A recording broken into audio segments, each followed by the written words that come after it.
All right.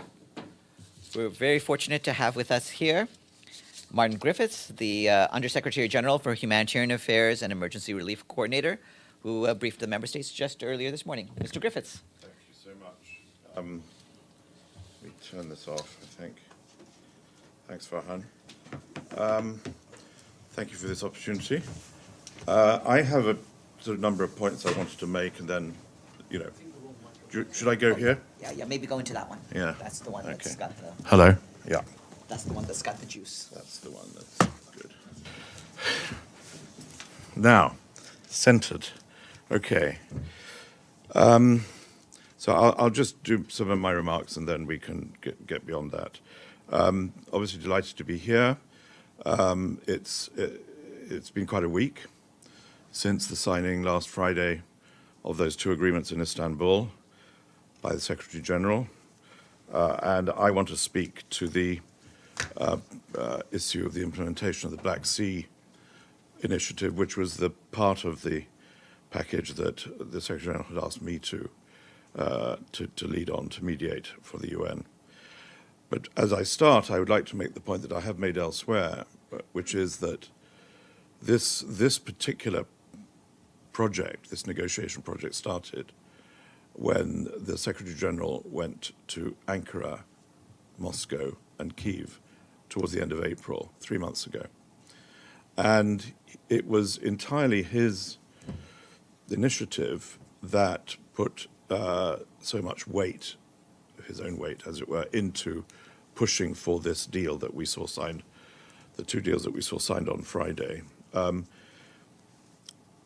My office had been pressing him to negotiate what later became the joint operation we had with ICRC on Mariupol and Azovstal. And he did that. And as you'll remember, we then, with the help and support of the Ukrainian authorities and the Russian Federation, were involved in that operation. And that also introduced us to many people that were later involved in the negotiations that we'd just been through this last 3 months. But he insisted on this much larger, much more ambitious, much more important in many ways process. I don't need to say again, and Vera Songwe this morning, I think, spoke very competently to it about the reason for it, the potential impact on material access to grain and fertilizers around the world, the impact on prices, and so on and so forth. She's done that much better than me. But I want to talk a little bit about what's happened since the signing and what perhaps went into the signing before, and I'll start with that. We began our work as a team of officials from all parts of the United Nations system, the International Maritime Organization in particular, with their very specific expertise, one of whom is now our interim lead, Admiral Fred Kenny, retired Admiral Fred Kenny, who is in the lead in Istanbul as we speak. The World Food Programme, of course, colleagues from there, DPPA, the Legal Advisors Office, OCHA, and we also benefited from the presence in our team from a representative from the Center for Humanitarian Dialogue, which had a lengthy experience in Ukraine, involved in the Minsk Agreement. So it was a very embracing operation in terms of people from all parts of the system. And it reinforces my first point, which is that this truly is, as we see it, because of the Secretary General's role and because of the way we went through it together, a multilateral operation, a reminder that multilateralism isn't dead, as some of us had worried about and predicted. So that's, I think, our first point. And it does seem that we will not get a statement out of the Security Council. Maybe those negotiations are still ongoing. But we were clear in our concept of operations, which we developed in the first few weeks, a concept of operations which survived into the eventual Black Sea Agreement that I've no doubt you've all seen. And it relies on a legal framework related to the law of the sea. And this is where, of course, our colleagues from IMO had such direct experience. The elements of the agreement that I just want to rehearse and repeat are as follows. We early on dispensed with the notion of a full demining of the approaches to the Odessa ports. And this was because of the expert advice from our colleagues in the Mine Action Service that this would take 4 months, 3 to 4 months, 3 to 5 months, there were different figures, to do properly. And if you're going to do demining, you can't half demine, obviously. You've got to do it completely or not. And the alternative proposal, which is you've seen in the agreement, is for the Ukrainian authorities to provide, identify and guide ships through safe channels through the territorial waters of Ukraine from those 3 ports. And this is enshrined in the agreement. Secondly, the vessels having come through those territorial waters will then go across a defined safe corridor. You'll remember that the Russian Federation throughout this period were reminding us of the fact that they have continually identified such a corridor. Our position on that was you need to negotiate agreement on a corridor rather than simply offer it, but offering it is a good first step. That corridor, again, will be part of this, the implementation of this agreement. And this will be monitored by the Joint Coordination Center, which, as you've seen, is now up and running in Istanbul, thanks to Turkey, and the Turkish military, who've been so central to all these negotiations. And so ships involved in the initiative, in other words, going in and out, going in to get grain and out with grain, will be identified as part of the standard ship movements identification system, but will be identified as part of this initiative by the Joint Coordination Center, and then they will go through these identified lanes. And providing they remain in the lanes, the safe channels and the safe corridor, they will be protected from any military activity, because the agreement, as you know, provides for an absence of any attacks on movements of ships in those areas, and indeed protects port facilities engaged in this initiative. So you've got the safe channels, the corridor, the suspension of, the protection from military activity in those corridors, but not beyond them. The war, the war goes on, of course. And the JCC with the 2 parties, Turkey and us, monitoring and overseeing this. And where there are problems arising, as there will be, they will address it together in that center. And that center is very similar to the experience that many of us have had on ceasefire mechanism monitoring centers elsewhere. 2 more final points to make on the elements of the agreement. One is the inspection of shipping, which is provided for probably in a Turkish port. And this is of ships going in to the Odessa ports to ensure that there's no weapons aboard, and people aren't taking advantage of this particular grain operation. And then there will be presence, in the Odessa ports of the UN and Turkey to monitor the onloading of grain onto the vessels, so that they are generally just part of the initiative, and then they sail out as directed by the JCC. Since the signing, of course, there was the attack on Saturday morning, and this was a reminder that we had no time to waste. That was at least a reminder about that. And we knew that we had no time to waste because of the requirement to get the grain out of Ukraine and into the open market. To me, with limited experience in the UN, this has been about the most rapid stand-up of an operation that I could think of. The Joint Coordination Center, with representatives from the Russian Federation, Ukraine, Turkey, and the UN, started its work 2 days ago, formally launched yesterday, of course, by the Defense Minister of Turkey, and has spent its time in detailed negotiation of standard operating procedures, which will put the agreement into a form of practice. And this needs to be negotiated, of course, between between the four entities represented there, the four members. In addition, been meeting with members of the shipping commercial community and the insurance community.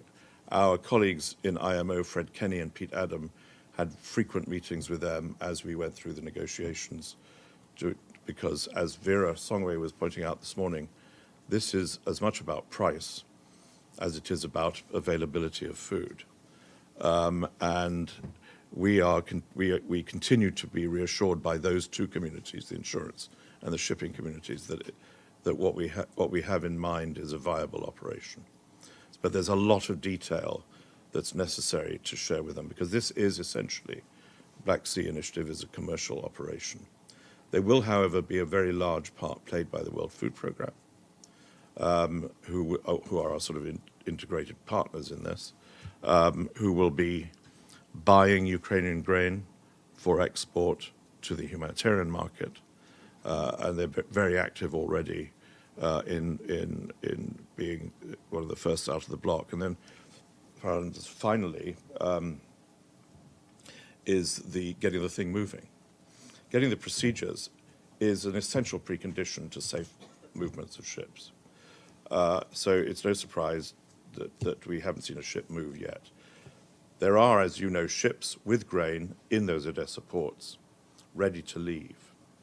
And we had been hoping to see that happen even today or tomorrow.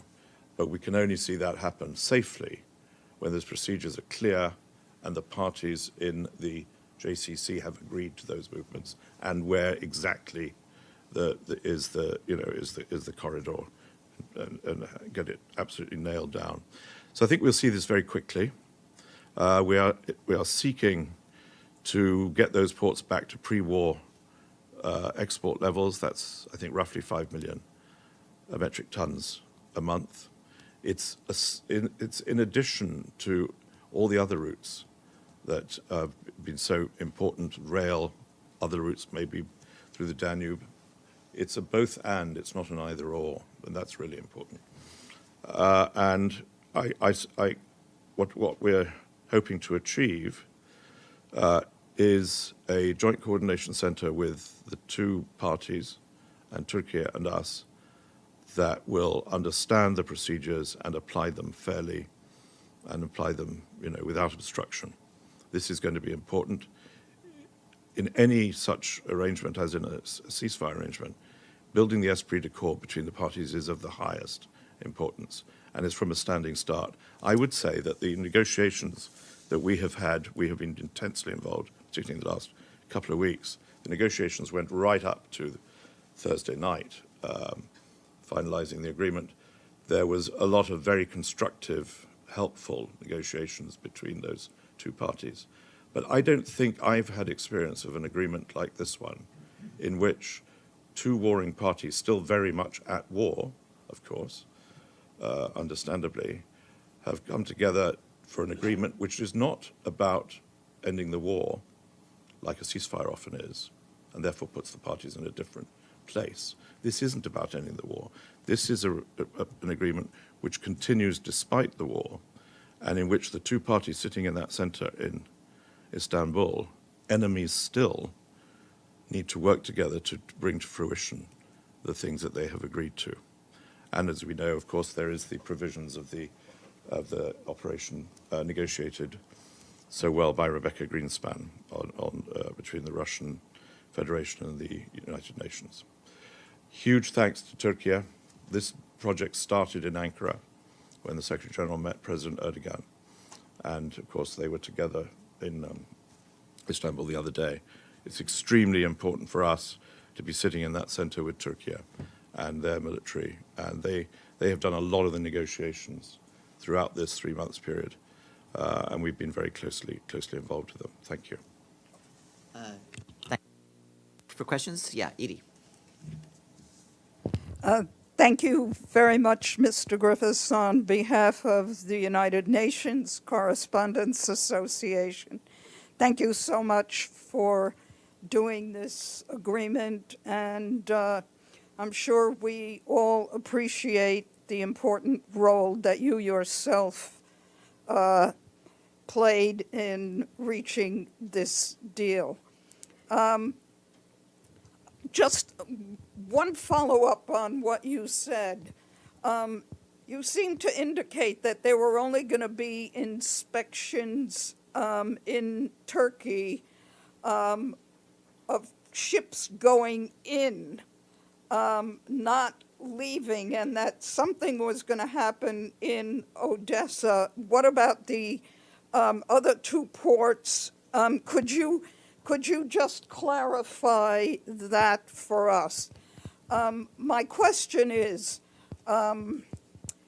there's been a lot of expectation this week that we were going to see the first ships move maybe today. Now, you know, it's possibly tomorrow or whatever.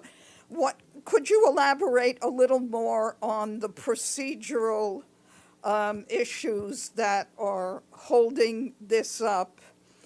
And the Associated Press did a story after contacting a number of shipping companies who didn't seem horribly enthusiastic about sending their ships in to Ukraine to pick up this grain. And I know you just said that this was going to be a commercial operation. How concerned are you that there are still going to be problems with shipping companies and insurance? Thank you. I realize I didn't speak to the many other crises that I was supposed to. Natasha is looking at me. I actually do want to say one or two words about Somalia, perhaps, at the end. Yeah, it's the three ports, you know, so it's Odessa and the two ports together. There will be monitoring there, as I say, by UN and Turkish representatives of the onloading of grain onto those vessels, and therefore, in principle, there is no reason for any further inspection.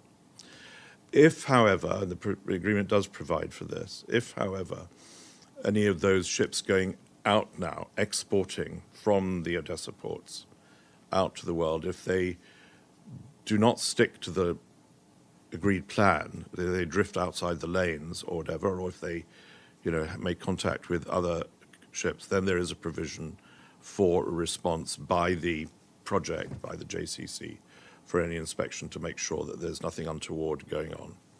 But the essential agreement on inspections was of the ships going in, and that is central to the agreement. The holding this up, I don't think we're day 6 of this agreement. I don't go along with the idea that we're holding things up at the moment. To get people to deploy to the Joint Coordination Center, to find that center, to staff it, to get the equipment in there, because it's like a technical center, an oversight center. It takes more than a day.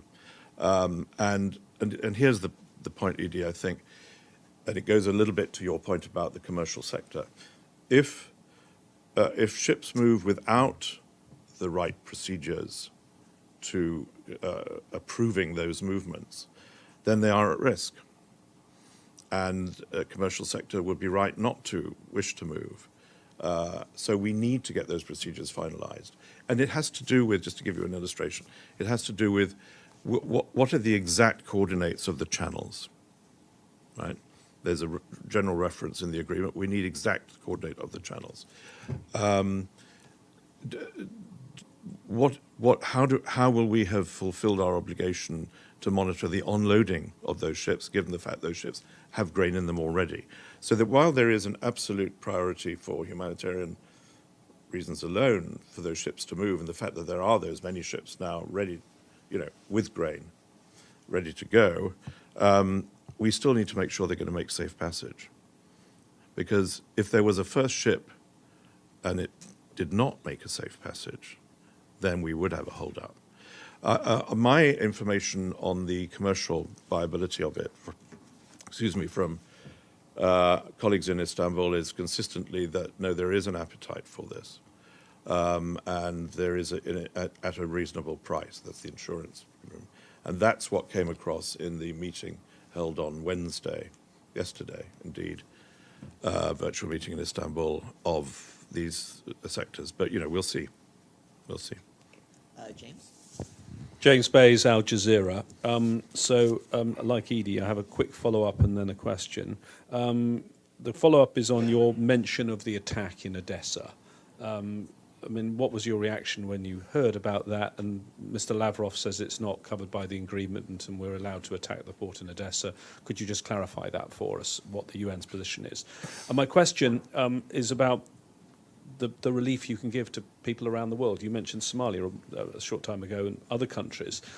When do you think, one, you can start getting this grain to people where it's going to have an effect? And how long do you think it's going to take, if you get the ships loaded and there's no interruption, to actually start making a dent in the global food crisis? The second one first. We saw on the day of the signing, as you know, a reduction in the price of food. It was was the first time for me. I'd not been involved in business in my life, but it was interesting to see the impact of the work that we're all doing immediately. It was a very sensitive indicator, and I think it crept back up over the weekend. But the diminution in prices is of the highest importance, as you know, and that has an immediate potential impact on those places. But I did ask yesterday colleagues in the World Food Programme, the sense of your question, James, when would a ship with grain leaving Odessa reach Somalia? As an example of that. This would be a humanitarian shipment, let's say. And the answer was it would take about 4 weeks or something to get from A to B. But I believe it's the case that the market of grain is much more fungible than this. So it isn't just about getting that grain out, it's about the fungibility of grain, the price of grain. I think and also there's also the Russian exports, to which I'm less knowledgeable, but is bigger in volume, and in fertilizer. And fertilizer, ammonia has come into our agreement as well, into the Ukraine export. So I hope that the market response will be quick, and then the material response will come along. The reaction to the attack, well, had it not been 12 hours since we signed the agreement, we would have had a functioning joint coordination centre. And the first thing that would have happened is that centre would have met to say, was this in fact a breach of the agreement or not? Back to your question about Foreign Minister Lavrov. Was it covered? First of all, what happened? Was it prohibited under the agreement or not? Was it a part of a port engaged in this initiative? And this is something that we will need collectively to address when we are putting together our operation in the Odessa ports, is to clarify exactly what is and isn't covered by this. Because this is, as I said earlier, this is an operation in war. And that makes it both more dangerous and more complicated. So that's the first thing. Was it or was it not? A JCC would have immediately sat down and pointed the finger and stuff. The second thing that occurred to me when we were in Istanbul at the time was this is going to happen a lot. This is going to be as bumpy a road, I think, as any project of this kind that I have had any involvement in. It's going to demand a great deal of political time as well as logistical efforts. It's going to require the building of confidence, as I said, between parties, which is a big ask, but which has been a factor in getting us to where we are today. There are going to be arguments between the parties about the aspects of the agreement. And we're very, very lucky in the UN that we're sitting there with Turkey, that the two of us, in a sense, have common interests and objectives, and it's good to have a partner in those rooms. So I think that center is our leadership in that center. I'm not saying we're leading the center, but having the right UN people there is going to be the highest importance. And, when there are problems from either way, that we continue to maintain our contacts with Kyiv and Moscow. What was striking and hugely impressive about the Ukrainian response to that attack was that they stayed the course.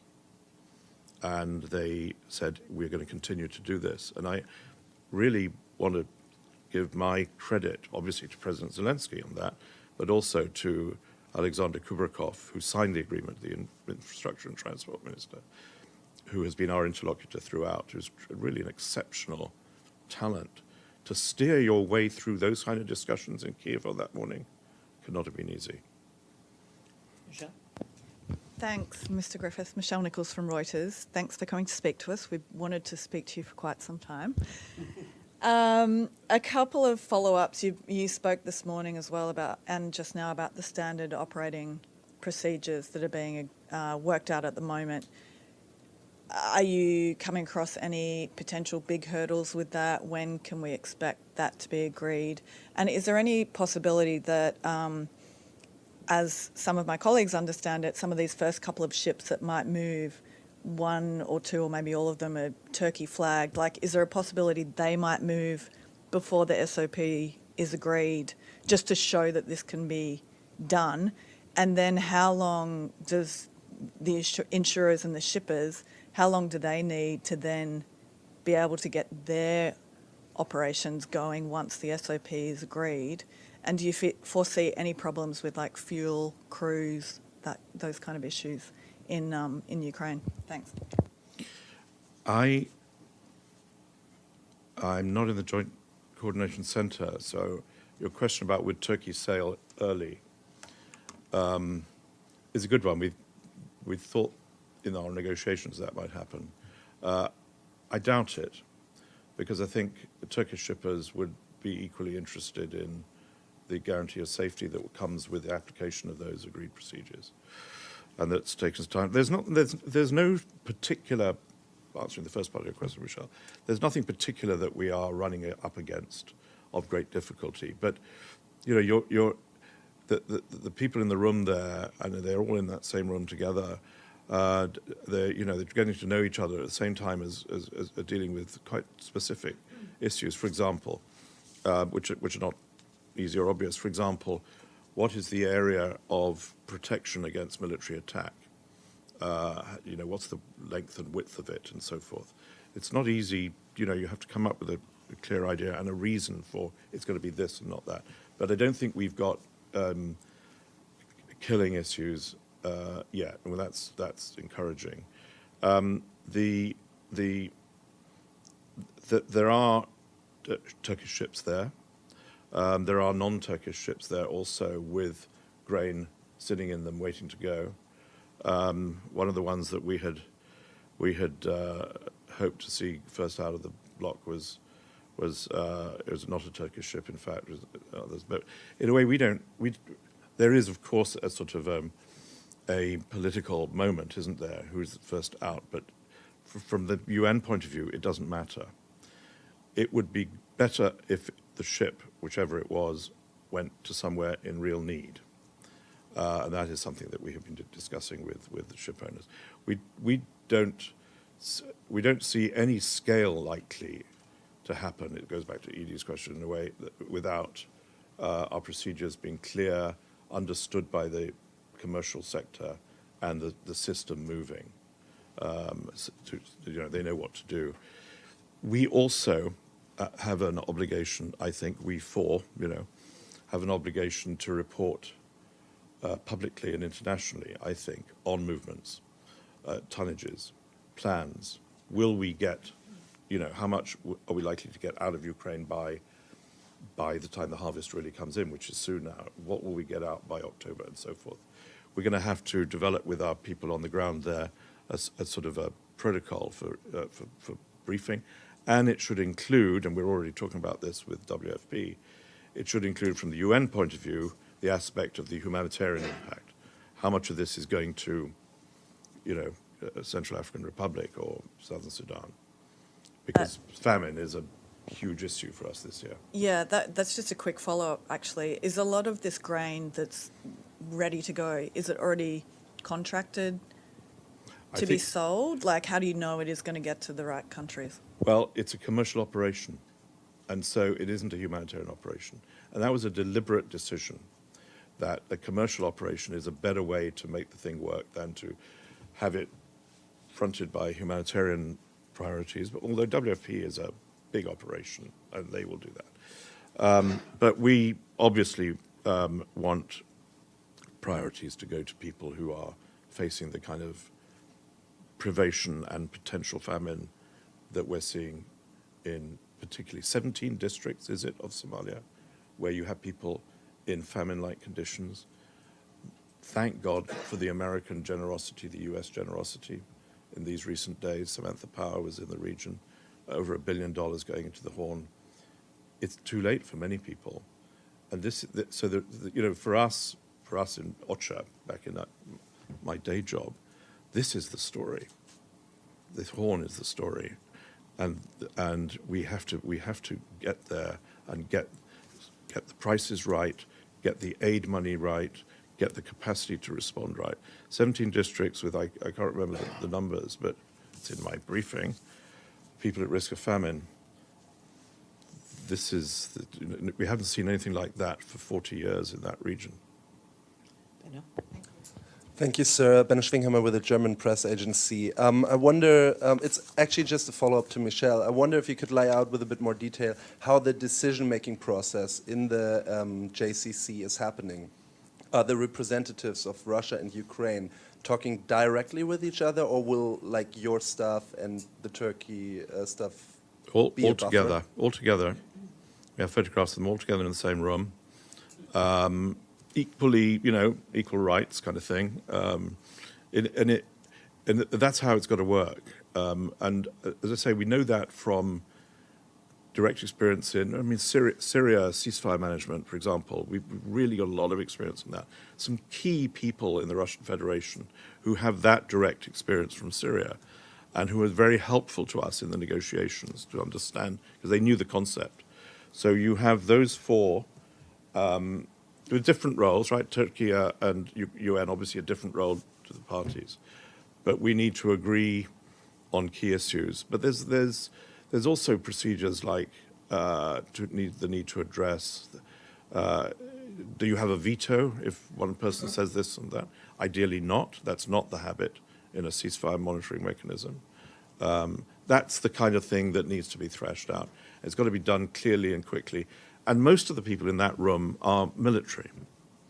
And, the military does understand operating procedures, doesn't it? And some of our people, we're run by an ex-admiral, so that helps. Joe? Thank you. Joseph Klein, Canada Free Press.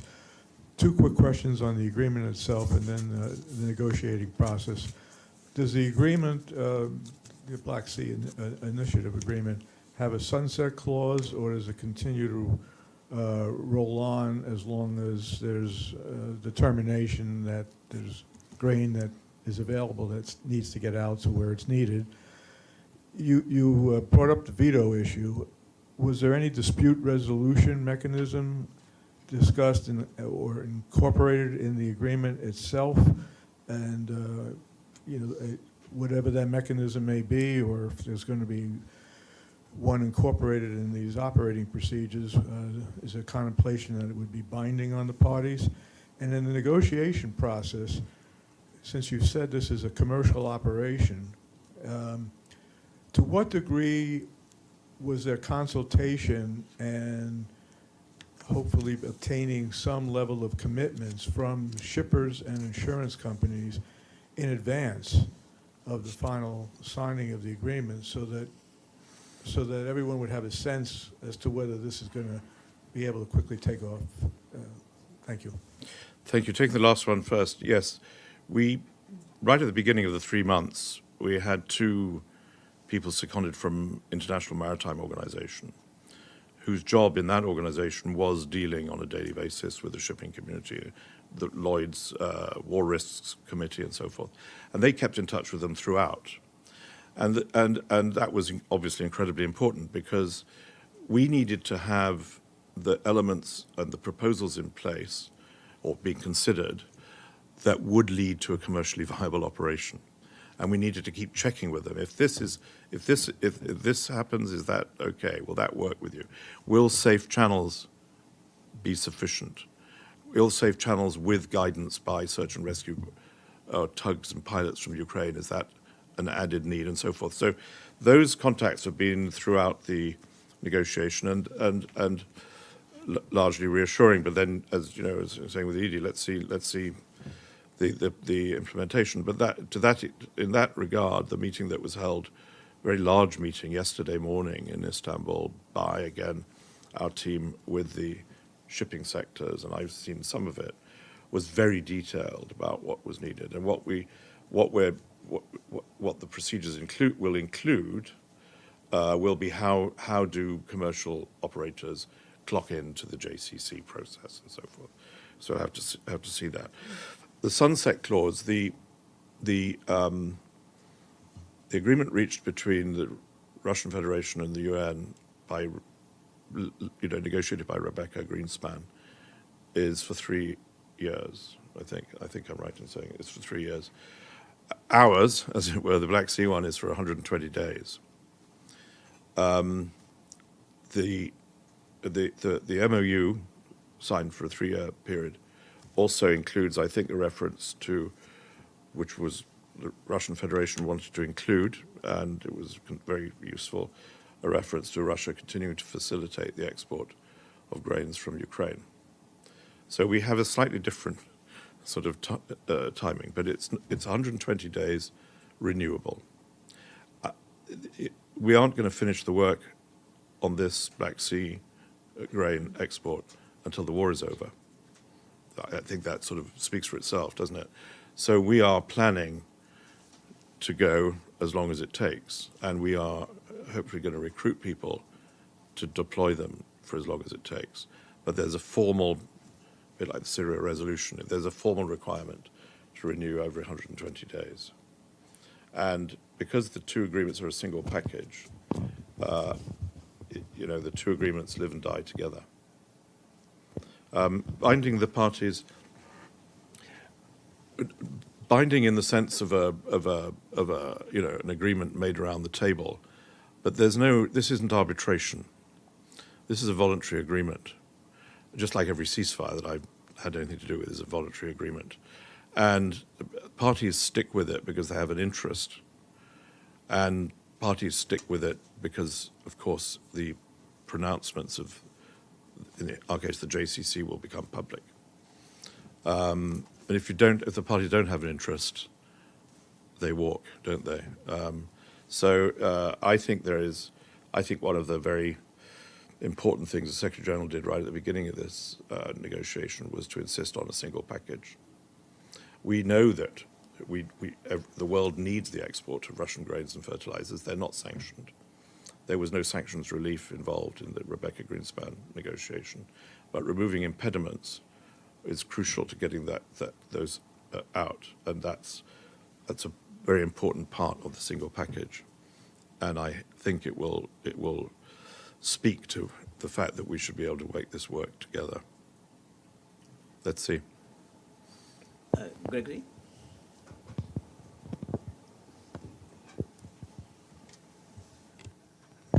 Thank you very much, Farhan. Mr. Griffiths, I was just asking about the appointment of Admiral Kenny. And so some countries does not consider the U.S., which is Mr. Kenny's representative of U.S. citizen, as a neutral actor of the situation in Ukraine. And so I just wondering, just to clarify, what was the procedure looks like for appointment such UN senior official. So does it require formal approval or any approval from the parties? Thank you. I'm British, and I was the mediator, and nobody suggested, I'm very glad to say, that just because I happened to be British, that I was not faithful to my oath to the United Nations as a UN staff member, where we don't have a nationality in the regard of our professional responsibilities. And the same goes for Fred Kenny, who is a UN official of some seniority. He's not an American. He's a United Nations official deployed by the Secretary General into that function.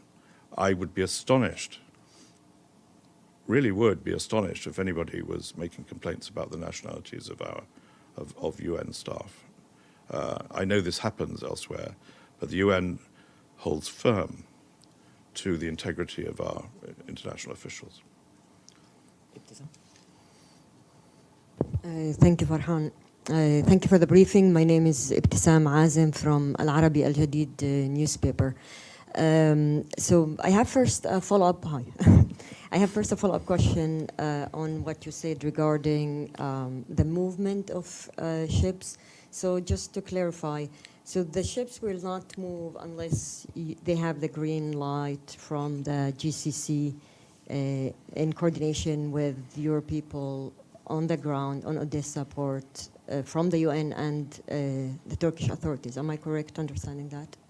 Yeah, the JCC, which includes the parties, Yes, not just and UN and Turkey. yes, of course. Yeah. As a collective, they would monitor and oversee the movement of vessels that should, who want to be part of this initiative, who want to go in and get grain. So my question is on the issue of Russia and the export of their grain and fertilizers and the conditions they put. And they talked several times about the fact that they want to see also the export of their grain. And you touched a little bit upon the impediments that there are there. How worried are you that if there will be no movement, then that the whole agreement, no movement in the export of Russian grain, that the whole agreement is going to collapse? And are we seeing any steps in this regard? Well, both agreements need to be fully implemented. Well, it's 6 days. You know, I really, you know, time is not exactly lapsed, but there has been a lot of movement with the comfort letters that we've seen from the US and the EU, which were central to the negotiation of the agreement. The role of Rebecca Greenspan's team in UNCTAD to facilitate that movement. I'm not I don't disagree with you about how important it is. It is important. It's important for the world. This, as the Secretary General made it clear in many of his interviews, didn't he, on Friday? And I think he was interviewed by the BBC, who said this is a reward to Russia. He said this is not a reward to Russia. This is about the world needing the export of those products. But the two things do go together, and we need to do it at scale in both places, for the world, but also for the integrity of these two agreements. Okay, Last one. Two final questions, Evelyn and then Linda. Thank you very much for the briefing. Evelyn Leopold, Globetrotter Media, among other outlets. Could you kindly review for us your role in the negotiations as well as your role from now on? That's one question. The second is, fingers crossed that the Russians won't bomb again in Odessa. How likely are you to get a resolution of why they did it this time and what Minister Lavrov said and whether it's true or not? You're looking into that, and that could be very dangerous and encourage them to bomb in the future or not. And a third question is, will the Ukrainian farmers get paid once this begins to move? Yeah. Yes, I think so, because it's a commercial operation, and they'll sell their product, no doubt, through the traders that they have been selling it through for generations. The JCC is focusing now not on what happened on Saturday, but what will happen tomorrow. So they're not focused on that attack, that event. And in any case, as I said earlier, I think we need to establish the presence in the Odessa ports the three ports and have clarity about what is covered and what is not covered. But as I say, I think there will be military activities, because they're not forbidden, as it were, by this agreement, but in areas contiguous to this agreement, which will provide shocks that the JCC will need to address together. My role is, the Secretary General asked me, this is 3 months ago, to mediate, to be the UN mediator. I mean, I was the UN lead within these four, the two parties and Turkey. And so I led that, and I have a background, I think, in mediation. But going ahead, the reason why I think he asked me to do it was because it's intrinsic to it is its humanitarian nature. And this was very important in terms of the agreement made. We had already been very involved in detailed and constructive and productive discussions in Moscow on access in Ukraine for humanitarian operations. I had myself been involved in that. So we built on this together. Not together, I mean, he asked me to do it as a result of that. But of course, my principal role as head of OCHA. I think this mission, we're still sorting out exactly how it will fit into the wiring diagram in this building, but it will report ultimately to the Secretary General.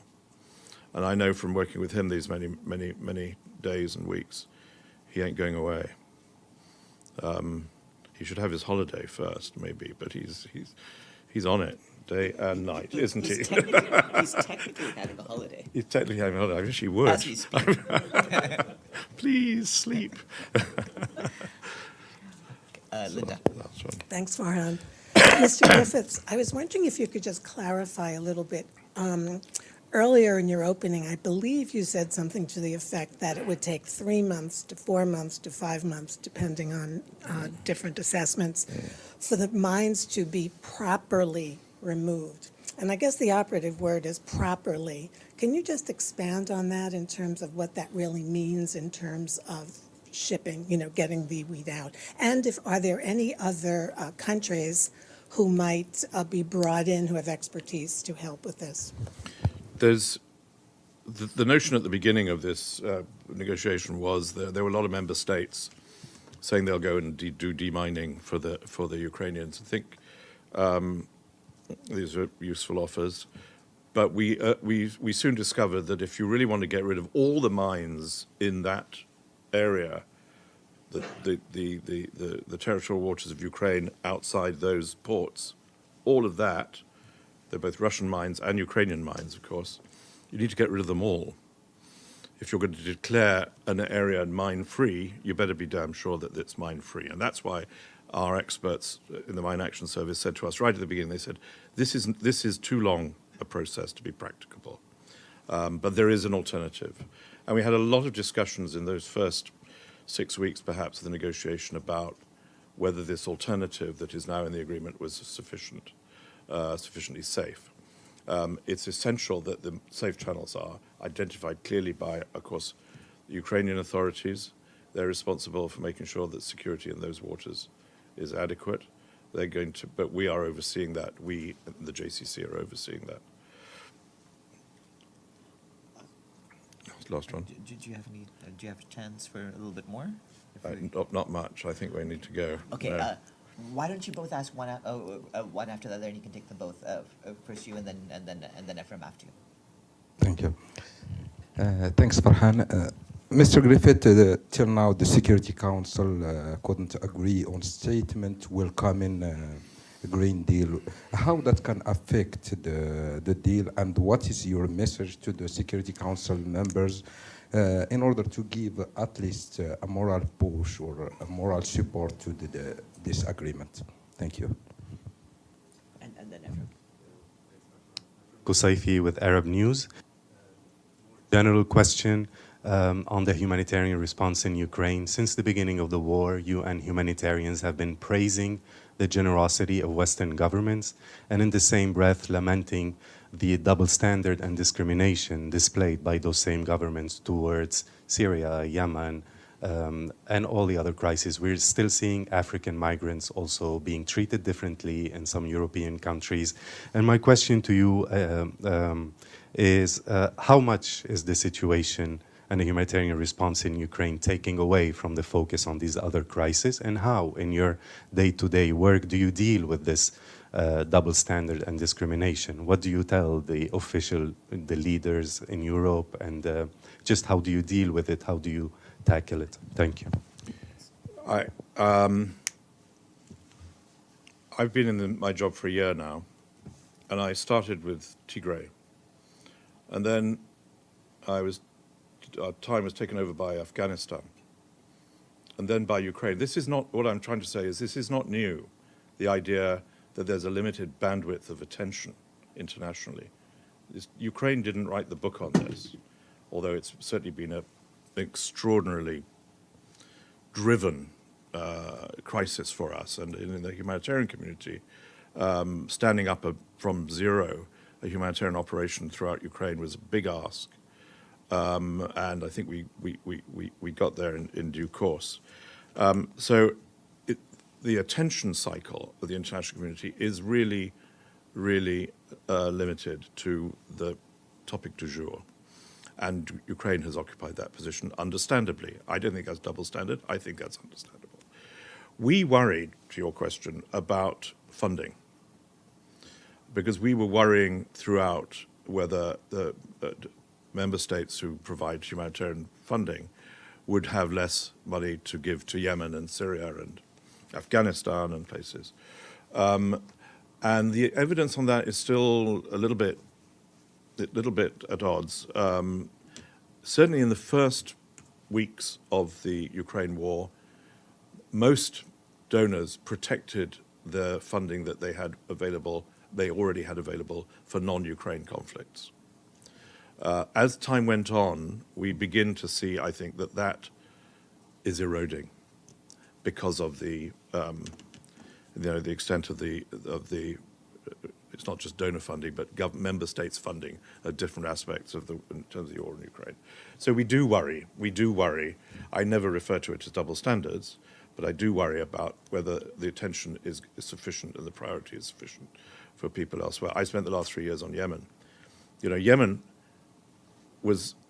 had a truce, still does, doesn't it? Extraordinarily important. A breakthrough, actually, by the parties. And it looks like under threat. So I worry as much about Yemen, and I worry even more about Somalia. So Somalia, is linked, isn't it, in the sense that Somalia is facing the effect of continued climate change. The 4 or 5 rainy seasons failed in succession. I went to Turkana in northern Kenya some weeks ago and saw exactly the consequences of drought and climate change. And then in Somalia, it's turning into famine. And they haven't had the sufficient funding that we saw in 2017 when the humanitarian community managed to avoid the worst consequences of that drought. You will remember. This year, it's worse. So I worry about it, but it's a continual dialogue with officials from these countries to say, pay attention to this as well as that. I think on the Security Council, I can see that it's having difficulties getting a statement out between the members. I don't think that was surprising to us. We do not rely on a statement from the Council to back up the operation. As I said at the beginning, the legal basis is the agreement itself, but also the law of the sea, the legal basis for inspection of shipping, for example. So yes, it would be very nice if the Council could do a statement, but we'll forge ahead and do what our job is, our duties are now. Thank you very much, Farhan. Thanks. And I'd like to thank our guest, Martin Griffiths, one more time, and have a good afternoon, everyone. Thank you very much.